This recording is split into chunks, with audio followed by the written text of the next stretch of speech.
நடமாடும் சபமா நான் இங்கே இருக்கேன். விதி செய்த சதியா தெரியலம்மா. கடல் துப்பும் அலையும் கடலில் தான் சேரும். அது போல என்னையும் சேர்த்துக்கம்மா.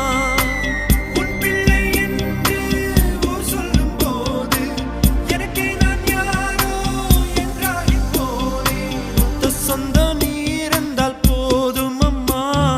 மொத்த பூமி